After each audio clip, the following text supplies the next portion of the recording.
on it with the side of my foot, and that was neat. Anyways. Okay.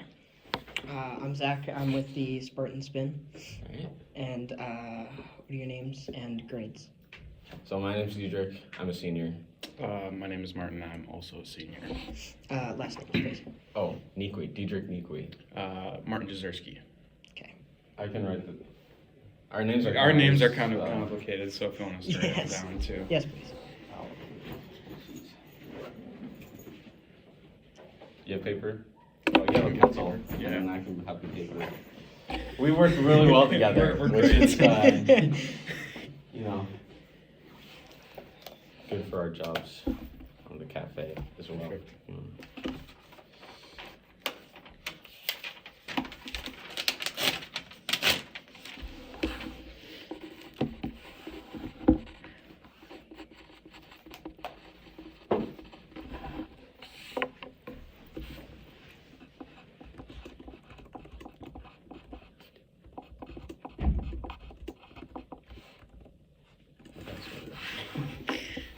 There we go. Thank you. Okay.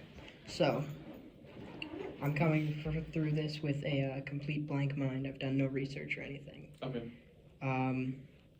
What is the event you're putting on in a little while? It's over spring break, I believe. Yes, it was going to be March 17th. I think it's 20, It's the 16th. Yeah, 17th is a 16th. Friday. Okay. And it's called Discovering Exoplanets. Hunting for transiting exoplanets, technically. But Okay. Yes. Same kind of thing. And so it's with the Teen Science Cafe organization, which is a national organization that works with teens in different communities to go through like STEM topics in general. So throughout the year, we've done a few different cafes like this. We focus on rocketry, personal data, and like philosophy around the use of personal data. Insects. We did a little thing on what are they called? Maggots, and art with the maggots. So that was kind of cool. Yeah, I think like the main thing that we kind of strive for is like getting relevant topics in the community, in the STEM world, rather kind of like on the forefront, so people kind of realize like kind of some main issues and maybe get some thinking on how they can either benefit, like better help the community, kind of avoid what's going on, or kind of like still contribute to what has been implanted before. So I think that's where our common trends with choosing topics have been around. So, and it's also like a way for students interested in STEM, like high school students, to be able to further like their knowledge so that they can learn more about STEM topics outside of just what school teaches you or what one biology class you might take gives you. So yeah, there's also too, like maybe someone who's interested in working in the STEM field can come and participate in a fun activity, but afterwards you have a lot of opportunities to talk to either us or other schools, or talk to the presenters that put on the whole thing and kind of made the idea, and they tend to usually be in that field of research. So if you're interested in that stuff, it's like for the next one, say for astronomy, for example, like you can go talk to them after while we're socializing and having some food, and learn more about just anything in general with like going to school for that stuff, or just about what they do for a living anyway. So Okay. And you said that how's this how do you sign up for this, or is this just Yep. you show up at the event, or what? Oh, we wish it was like that, Yeah. but there's limited space, and there's a couple things with being a minor on campus, and so you have to sign you have to have a parent sign like a permission form to go there, and that's like liability stuff with the campus. And so there's a QR code on all the posters that we have around the school. You scan the code and you're sent to a Google form, you put your name, your email, so that you can contact with any questions. And so you can get information before the cafe. So when you sign up for to go to this, like our main supervisor, Amy Kurta, will take that information. We'll email you kind of like the layout of what's going to happen, and if you haven't like signed permission forms or anything, she'll send those as well for you to print or sign electronically or what have you. Excuse me, and you'll be able to sign up through that as well.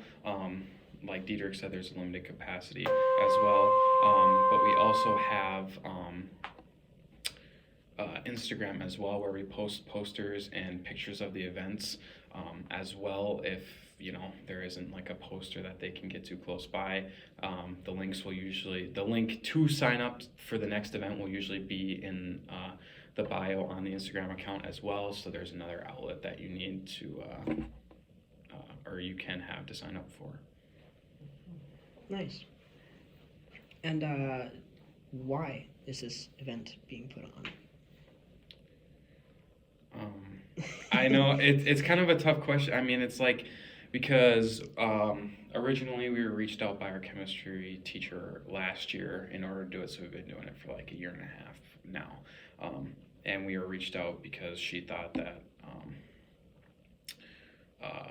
it would be an interest to us, and so we signed up for it. And I know me and Diedrick were just interested in kind of like, just putting on a cool event with snacks and stuff about STEM topics, but really it is more than that when you start going to the events and realizing the bigger picture of, like I was saying earlier, the relevant topics that are presented in a social environment in order to get people talking and like people aware of like stuff that is going on within the STEM community as of today. And some of that research might span for generations and generations, but like some of the topics that we present are still super relevant and do cause some issues that can be prevented. So I think spreading the word and giving us a good sense of how to take a leadership role and stuff like that definitely helps and is interesting. Yeah, like you said, I think it's the social thing that I'm really drawn to, I guess, around like the scientific community.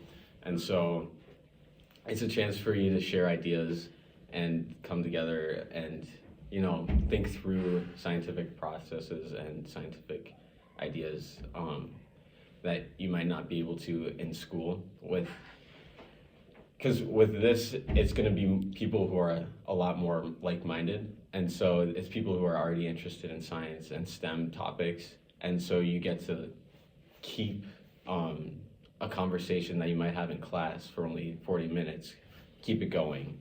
And expand on what you know and what you can learn.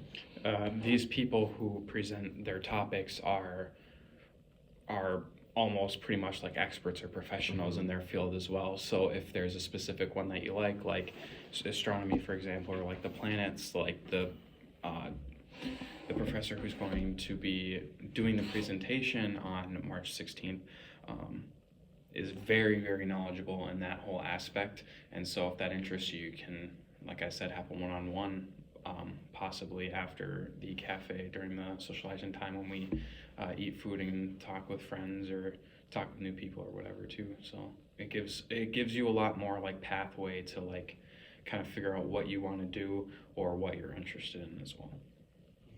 Okay. That sort of answers my next question, but are you working with anybody, or is this just the Teen Science Cafe? And you've slightly answered that already. So who are you specifically working with this time? So we have some adult supervisors and things that are in UMD, but they work with the outreach program, which essentially is like going to like schools and things and kind of reaching out, kind of hence the name. But we are working with other local schools in Duluth. So like there's Hermantown, Marshall, Denfeld, I believe, or did we? Mm-hmm. So the leaders come from Denfeld, East, Hermantown,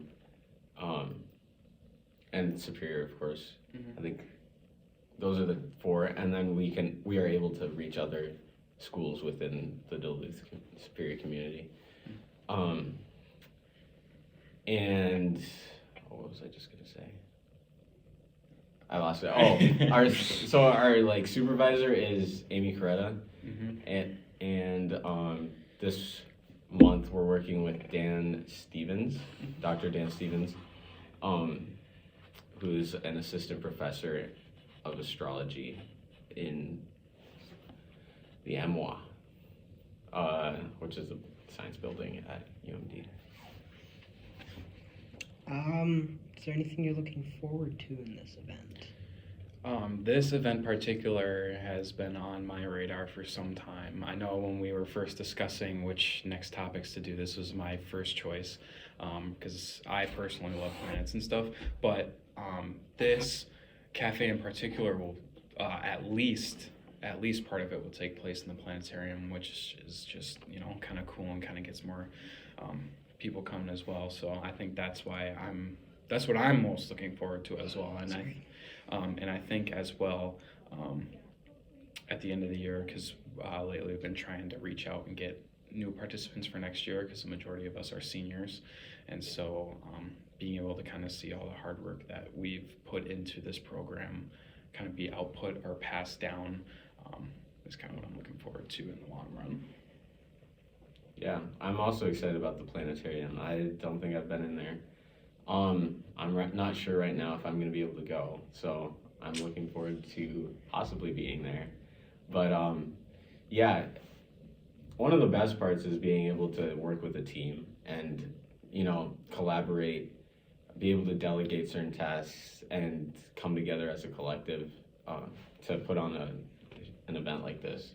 So yeah, like Martin said, we're looking for new recruits to actually put these on, not just like participants, but people who are dedicated to science or STEM topics, science, technology, engineering, math, any of those who want to be a part of this community. And so, yeah, I'm excited to see it keep going. It's going to be cool to be able to come back and say, oh, I was part of the people who started this, and, you know, so yeah, that's what I'm looking forward to as well. How many people do you usually work with? So there's 9 teen leaders, including us, and then there are 4 adult leaders who are like supervisors who help us with like logistical things within the outreach program at UMD. We might have 5 coming back because Helena's coming back. Yeah, she's coming back for the dry run at least. So we're getting old faces back, Yep. and it's gonna be really cool. But yeah, 9 leaders, 4 adults for us. All right, that's pretty much all I have for now. I will follow up with either of you if I need anything, Okay. as long as that's all right. yeah, absolutely. Thank you.